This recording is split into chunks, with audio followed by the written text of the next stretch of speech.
నా పేరు బత్తుల రమేష్ బాబు. కృష్ణా జిల్లా బీసీ సంక్షేమ సంఘం జిల్లా ప్రధాన కార్యదర్శిని. కృష్ణా జిల్లా భారతరత్న ప్రపంచ మేధావి డాక్టర్ బిఆర్ అంబేద్కర్ కృష్ణా జిల్లా ప్రచార కార్యదర్శిని. ఆంధ్రప్రదేశ్ పొరుగురి క్షత్రియ పెరుకుకుల రాష్ట్ర సమన్వయకర్తని. నా పేరు బత్తుల రమేష్ బాబు. నా cell number 8978197274. Social media Mayasabha. Social media అనేది ఒక మయసభ. సోషల్ మీడియా వల్ల ఉపయోగం ఏంటి, సోషల్ మీడియా వల్ల నష్టాలు ఏంటి, సోషల్ మీడియా వల్ల జరుగుతున్న అనర్థాలు ఏంటి మొదలగు విషయాలు ఈ వీడియో ద్వారా తెలియజేయదలిచాను. ఎవరి మనోభావాలన్న దెబ్బతింటే పెద్ద మనసుతో క్షమించగలరు. వీడియోలోకి వెళ్తున్నాను. Social media Mayasabha. Social media Mayasabha. Social media ఇప్పుడు మన రొటీన్లో భాగమైంది. సోషల్ మీడియా ఇప్పుడు మన రొటీన్లో భాగమైంది. బంధుమిత్రులతో కనెక్ట్ అవ్వటానికి మంచి వేదిక అయింది. బంధుమిత్రులతో కనెక్ట్ అవ్వటానికి మంచి వేదిక అయింది. అనుభవాలను, అలవాట్లను, ఆలోచనలను పంచుకునే చోటు ఇది. కొంతమేర బాగానే ఉన్నా ఎదుటి వారి సోషల్ బ్రతుకులను చూస్తూ కంగుబాటుకు లోనవుతున్న వారి సంఖ్య పెరుగుతుంది. ఇతరుల వివరాలు, వినోదాలు, విలాసాలు చూస్తూ తమను తక్కువ చేసుకుంటున్నారు. చూడండి మరొకసారి.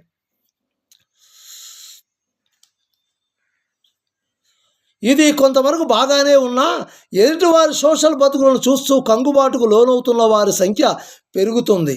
ఇతరుల వివరాలు, వినోదాలు, విలాసాలను చూస్తూ తమను తక్కువ చేసుకుంటున్నారు.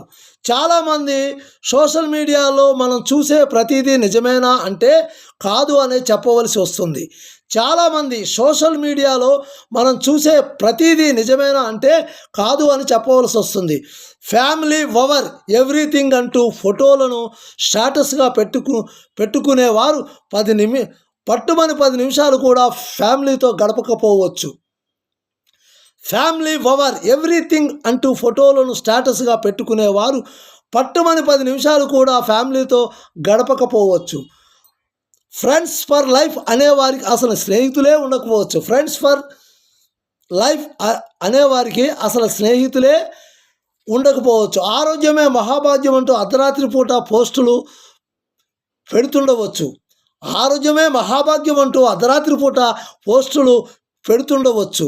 అమ్మే దైవం అని ఎమోషనల్ క్యాప్షన్స్ పెట్టేవారంతా అమ్మకు పనుల్లో సహాయం చేస్తున్నారనేది అపోహ. పొద్దునే నిద్ర లేవగానే దేవుడి వీడియోలను స్టేటస్గా పెట్టుకుంటున్న వారు మంచి మనుషులని, ఏ తప్పు చేయని వారని అనుకుంటే పొరపాటు.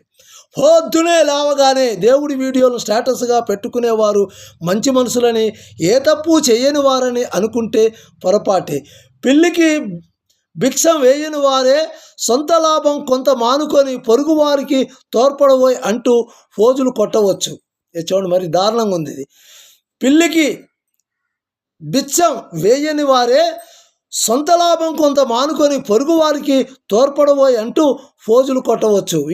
ఇది సోషల్ మీడియాలో చాలామంది కనపడుతున్నారండి. పిల్లికి కూడా భిక్షం వేయరు, కానీ వాళ్ళు ఏదో పెద్ద దానకర్ణుల్లాగా, ఏదో మానవతా విలువలు ఉన్న వ్యక్తుల్లాగా మరి ఫోజులు మట్టి బాగా కొడుతున్నారు. అది అందరికీ తెలిసిన విషయమే. కొద్దిగా హాస్యాస్పందం.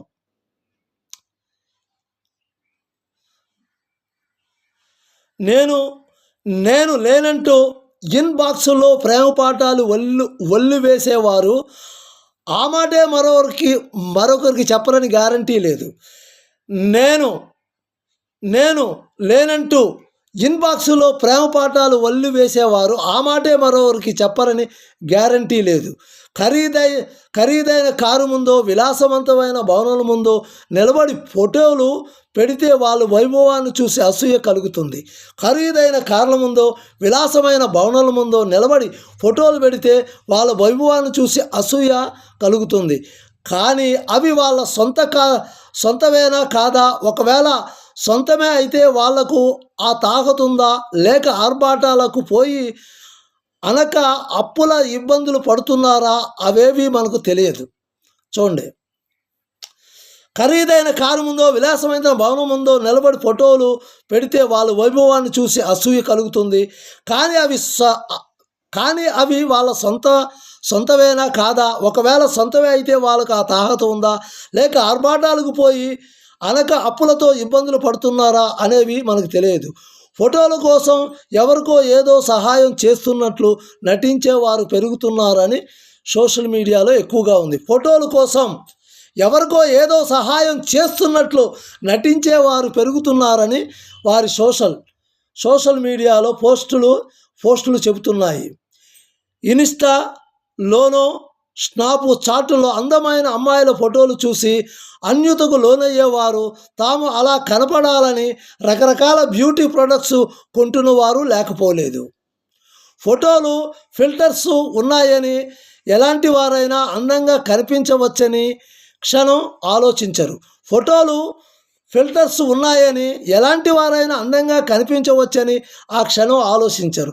తెర మీద కనిపించేవన్నీ రకరకాల ఫిల్టర్సే అని సోషల్ బతుకులు నిజ జీవితాలు కాదు. తెర మీద కనిపించేవన్నీ రకరకాల ఫిల్టర్లు వేసిన సోషల్ బతుకులు నిజ జీవితాలు కాదు. నిజాయితీగా ఉన్నట్లు చూపించుకునే వారు ఉంటారు. నిజాయితీగా ఉన్నట్టు చూపించుకునేవారు ఉంటారు. కాకపోతే వారిది ప్రదర్శనలా ఉండదు, ఎవరికి ఇబ్బంది కలిగించదు. నిజాయితీగా ఉన్నట్లు చూపించేవారు కూడా సోషల్ మీడియాలో ఉంటారు. కాకపోతే వారిది ప్రదర్శనలా ఉండదు, ఎవరికి ఇబ్బంది కలిగించదు. లేనిది ఉన్నట్లు ఉన్నది లేనట్లు చూపించుకోవటానికి సోషల్ మీడియాను మయసభలా వాడుకునే వారితోనే సమస్య అంతా. చూడండి మరొకసారి,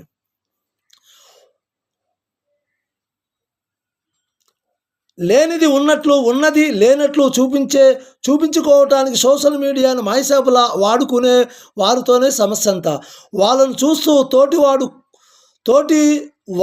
వాడు తొడకోసుకున్నాడు, నేను మెడకోసుకుంటా అనే జీవితంలో మిగిలింది అసంతృప్తి. వాళ్ళను చూస్తూ తోటివాడు తొడకోసుకున్నాడు, నేను మెడకోసుకుంటా అనే జీవితంతో మిగిలేది అసంతృప్తి మాత్రమే. చిన్నప్పుడు మార్కుల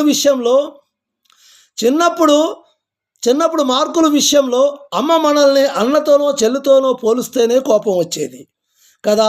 మరి ఇప్పుడు ముక్కు ముఖం తెలియని వారితో ఎందుకు పోల్చుకోవాలి? చిన్నప్పుడు మార్కులు తక్కువ వస్తే అమ్మ మనల్ని మన అన్నతోనో మన చెల్లితోనో పోలిస్తేనే మన కోపం వచ్చేది. ఇప్పుడు ముక్కు ముఖం తెలియని వారితో ఎందుకు పోల్చుకోవాలి? సామాజిక మాధ్యాలను చేతనైతే మన అవసరాలకు వాడుకోవాలి. సోషల్ మీడియాని అవసరమైతే మన అవసరాలకు వాడుకోవాలి, లేకపోతే వాటికి దూరంగా ఉండాలి. అంతేకాని వాటికి మనం వినియోగదారులు కాకూడదు, వాటికి మనం బానిసలం కాకూడదు, మనం వినియోగదారులం కాకూడదు. ఇదండి సోషల్ మీడియాలో. కొద్దిమంది ఎమ్మెల్యేలతోనూ మంత్రులతోనూ గొప్పలతో దిగుతారు ఫోటోలు దిగినంత మాత్రాన వాళ్ళు మంత్రి ఎంత గొప్పవాడో ఎమ్మెల్యే ఎంత గొప్పవాడో వాడు అవడు. సోషల్ మీడియా అంటే ఒక మయసభలాగా తయారైంది. సోషల్ మీడియా అనేది మన బంధువుల్ని మన మిత్రుల్ని అందరినీ కలుసుకోవటానికి ఒక వేదికలాగా ఉంటుంది సోషల్ మీడియా అనేది. ఒక్క నిమిషం. సోషల్ మీడియా అనేది ఒక మంచికి ప్రబోధించడానికి మనం ఉపయోగించుకోవాలి సోషల్ మీడియా. కానీ మనం ఏం చేస్తున్నాం సోషల్ మీడియాని? మన ఎచ్చులకి మంత్రి గారితో ఫోటో దిగటం, ఒక ఫోటో పెట్టడం, ఎమ్మెల్యే గారితో ఫోటో దిగటం, ఒక ఫోటో పెట్టడం, ఈడు ఒక అరటిపండు దానం చేస్తే ఒక బిచ్చగాడికి అరటిపండు దానం చేశానని అదొక ఫోటో పెట్టడం. ఇవన్నీ ఎచ్చులు. అదే ఇంకో విషయం చెప్తున్నా, సోషల్ మీడియాలో చూపించేవన్నీ నిజాలు కాదు, దయచేసి గ్రహించండి. సోషల్ మీడియాని మీరు అందులో ఉంటే మంచి గ్రహించండి, అంతేగా దాన్ని ఫాలో అవ్వద్దు. ఒకడు ఆడికి సొంత కారు ఉండదు, కోట్ల రూపాయల కారు దగ్గర ఫోటో దిగి ఈ కారుని అదే అంటాడు. అది ఆయన చూసి ఇంకొకడు ఈర్ష్యా ద్వేషాలతో రగిలిపోతాడు. ఒకడు తన జీవితం ఏంటో, తన విలువలేంటో, తన వ్యక్తిత్వం ఏంటో తన మనసుకు తెలుసుకోవాలి. అంతేగాని అవన్నీ కూడా తన పర్సనల్స్ అన్నీ కూడా ఆ సోషల్ మీడియాలో పెట్టడం వల్ల ఇంకొకడు అన్యతకు ఫీల్ అవుతున్నాడు. వాళ్ళలాగా నేను ఎందుకు ఆర్థికంగా ఎదగలేకపోయాను, వాళ్ళలాగా నేను ఎందుకు రాజకీయంగా ఎదగలేకపోయాను, వాళ్ళలాగా నేను సామాజికంగా ఎందుకు ఎదగలేకపోయాను, నా ఎదుగుదల ఎందుకు ఎదగలేదు, వాడు ఎందుకు పనికిరాడు బచ్చాగాడు కదా, నా కింద అన్న అని తిరిగేవాడు ఈరోజు కోట్లు పడిగెత్తుతున్నాడు, వాడు ఎలా సంపాదించగలిగాడు, వాళ్ళలాగా నేను ఎందుకు ఉండట్లేదు దేవుడా అని వాడు తన అంతరాత్మను చంపుకుంటున్నాడు. దయచేసి ఈ వీడియో నేను ఎవరి మనోభావాలను దెబ్బతింటే పెద్ద మనసుకు క్షమించండి. సోషల్ మీడియా అనేది ఒక మయసభ. కౌరవుల సభ తెలుసు కదా, పాండవులు మైసభకి వెళ్ళారు కదా, భీముడు అక్కడ సరస్సు ఉందనుకొని కాలేస్తాడు, ఆ మడుగులో పడిపోతాడు. ఆ మైసభలో వింతలు విశేషాలు జరుగుతాయి. అవన్నీ నిజాలా? కావు. ఆ మైసభలో దుర్యోధనుడు వెళ్ళడం వల్ల అక్కడ ఆయన ఆ మైసభలో వింతలు విశేషాలు తెలుసుకునే పరిజ్ఞానం ఆయనకి ఆ క్షణంలో ఆ నిమిషంలో తెలుసుకునే పరిజ్ఞానం ఆయనకు లేకపోవడం వల్ల ఆయన కొన్ని ఇబ్బందులు గురవటం, అది ద్రౌపది చూడటం. ద్రౌపది ఎప్పుడైతే మరదలు నన్ను గౌరవించక సన్మానించక నన్ను హేళన చేస్తూ నవ్వుతుంది అని ఆయన ఆవేశానికి ఉద్రేకానికి లోనై కురుక్షేత్ర యుద్ధం సంభవించింది. అది అందరికీ తెలుసు. దుర్యోధనుడు ఒకటే ఫీల్ అయ్యాడు, నేను అతిథిగా వచ్చాను మైసభకి, నన్ను సన్మానించాలి, నన్ను గౌరవించాలి. నన్ను గౌరవించకపోగా నన్ను అవమానపరుస్తూ అవహేళనతో ఒక ద్రౌపది, ఒక మహిళ నన్ను అవహేళన చేస్తుందా రారాజుని అనే అహంభావంతో ఉద్రేకం చెంది కౌరవ పాండవ యుద్ధానికి కారణభూతమైంది మైసభ. ఆ మైసభ లాంటిదే ఈ సోషల్ మీడియా. ఎవడో పెద్ద తోపంటే నువ్వెలా విశ్వసించావయ్యా? నువ్వెలా కృంగిపోతావు? నీకు నువ్వే తోపువి, నీకు నువ్వే రాజువి, నువ్వే మంత్రివి. సోషల్ మీడియా ద్వారా నువ్వు పెద్దగా ఉద్రేకం చెందవలసిన అవసరం లేదు. మంది నిజ జీవితం. సోషల్ మీడియా అనేది ఒక మైసభ. దాన్ని మంచిగా ఉపయోగించుకుంటే మంచిగా అది అందరినీ యూనిటీ చేస్తుంది. లేదు అనుకుంటే కొన్ని అనర్థాలు ఉంటాయి. అంతేగాని సోషల్ మీడియాయే లేచిన కానుంచి పొద్దున పడక నుంచి లేచిన కానుంచి రాత్రి నిద్రించేంత వరకు సోషల్ మీడియా ఫాలో అవుతూ నువ్వు నేర్చుకునేది ఏంటి? నీలో ఆత్మవిశ్వాసాన్ని చంపుకుంటున్నావు, నీలో ధైర్యాన్ని చంపుకుంటున్నావు, నీలో గుండె నిబ్బరాన్ని చంపుకుంటున్నావు. దయచేసి నీ ఆత్మధైర్యాన్ని ఆత్మవిశ్వాసాన్ని చంపుకోకు. సోషల్ మీడియాలో చెప్పేవన్నీ కూడా నిజాలు కావు, అన్నీ అబద్ధాలే. మనిషిలో ఆత్మవిశ్వాసాన్ని పెంపొందించాలి. భారతరత్న ప్రపంచ మేధావి డాక్టర్ బిఆర్ అంబేద్కర్ ఒకటే చెప్పాడు, ఎంతో విలువ ఉంది ఆయన ఇచ్చిన శ్లోకంలో. ఇది సందర్భం కాదో అవునో నాకు తెలియదు, అయినా నేను చెప్తున్నాను. ముందేం చెప్పాడు ఆయన? అధ్యయనం చేయమన్నాడు. ఏ విషయం, సోషల్ మీడియాలో ఏ విషయమైనా సరే ముందు అధ్యయనం చేయి. దాని పుట్టుపోతుగాలు ఏంటి, దాని మొదలేంటి, దాని చివరేంటి, సంపూర్ణంగా అధ్యయనం చేయి. అది నిజమా అబద్ధమా సోషల్ మీడియాలో వచ్చిన అంశం అధ్యయనం చేయి. అది ఎంతవరకు రుజు మార్గంలో ఉందో తెలుసుకో. తర్వాత ఏం చేయాలి? సమీకరణం చేయమన్నాడు. నీకు తెలిసిన అధ్యయనం ద్వారా వచ్చిన జ్ఞానాన్ని అందరికీ పంచమన్నాడు, యూనిటీ చేయమన్నాడు. తర్వాత ఏదైతే సోషల్ మీడియాలో వస్తున్న తప్పుడు రాతలు, తప్పుడు వీడియోలు, తప్పుడు ఏవైతే సందేశాలు ఇస్తున్నారో అవన్నీ కూడా వాటన్నిటి మీద పోరాటం చేయి. అంటే పోరాటం అంటే ఏంటి? ఎడ్యుకేట్ చేయి. అది సామాజిక బాధ్యత. పౌరుడిగా అధ్యయనం చేయి, సోషల్ మీడియాను అధ్యయనం చేయి, అందులో మంచిని గ్రహించు, చెడుంటే ఆ చెడుని తెలియజేయి. అలాగే సమీకరించు. ఇది చెడు అంశం అని సోషల్ మీడియా ద్వారా వచ్చిన అంశాలని ఇది చెడు అని తెలియజేయి. అది నివారించడానికి పోరాటం చేయి. అధ్యయనం, సమీకరణ, పోరాటం. ఇది అంబేద్కర్ చెప్పిన మానవుడి సకత్తి జీవితంలో ఉన్న పరమార్థం. అంతేగాని సోషల్ మీడియా ఏ పరమార్థం లేచిన కానుంచి ఇందాక చెప్పినట్టు లేచిన కానుంచి పడుకునేదాకా సోషల్ మీడియా అంటే నీ దైనందిక జీవితంలో నువ్వు చేయవలసిన పనులన్నీ కూడా కుంటిపడుతున్నాయి.